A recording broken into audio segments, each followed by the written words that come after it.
Seven Dwarfs had been sensationally axed, replaced by multiracial, gender non-specific, magical humans. And has become box office poison for Disney. She has directly insulted her co-star in the Snow White movie, Gal Gadot.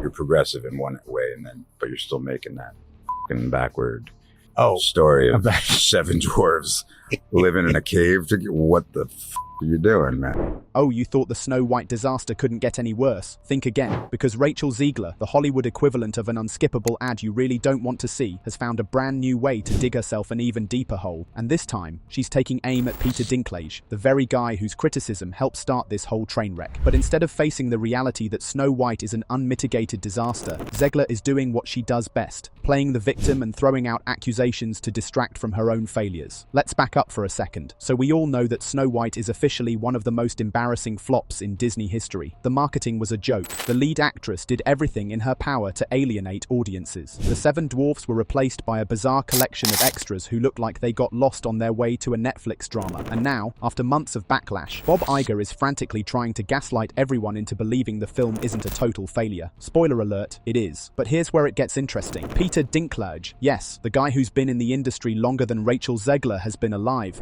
You're replacing jobs that people could have as little people. Okay. Snow White and the Seven Dwarfs, it's for dwarfs. You know? Had the audacity to call Disney out on their hypocrisy. Months ago, he pointed out how ridiculous it was that Disney was patting itself on the back for being so progressive, while still making a film about a princess living with seven dwarfs. His words sent Disney into a panic, leading them to replace the dwarfs with a bunch of random, nondescript characters. And somehow, they thought this was an improvement. But instead of fixing anything, they made the entire project even more laughable. And now Rachel Zegler has decided that Peter Dinklage is the real villain here. According to her, his criticism wasn't about Disney's hypocrisy, it was sexist. Yes, you heard that right. In the mind of Rachel Zegler, a dwarf actor criticizing a film that botched its portrayal of dwarfs is somehow sexist. You cannot make this up. So what did Zegler actually say? Well, she's been on a damage control tour ever since Snow White tanked harder than the Marvels, and in a recent interview, she conveniently shifted the conversation to how Dinklage's criticism was supposedly rooted in outdated gender roles. Because when all else fails, why not just throw out a random buzzword and hope it sticks? According to Zegler, Dinklage's critique undermined the film's efforts to tell a story about a strong, independent woman who doesn't need saving. Ah, yes.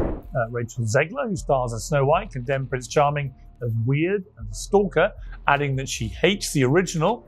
Because the real issue here isn't that Disney massacred a beloved classic, it's that people dared to question the genius of Zegler's version of Snow White, where Prince Charming has been replaced by a vague, forgettable ally who does absolutely nothing. Brilliant. But let's be real here. Rachel Zegler isn't upset because of sexism. She's upset because Peter Dinklage exposed the entire Snow White debacle for the fraud that it is. She's upset because she thought she could coast by on media-approved talking points about modernizing the story, only to find out that audiences weren't buying it. And now, rather than taking any responsibility for her part in this disaster, she's desperately trying to redirect the blame. And let's not forget, the only reason she even has a platform to complain from is because Disney decided, for whatever reason, that this was the person they wanted to lead a $200 million blockbuster. This is someone who, instead of gracefully accepting criticism, has spent months whining about how unfair it is that people don't like her smug, condescending attitude. Someone who, rather than trying to win over audiences, has doubled down on every terrible decision that made people dislike her in the first place. And now, in the wake of Snow White's spectacular failure, she's trying to paint herself as the victim again.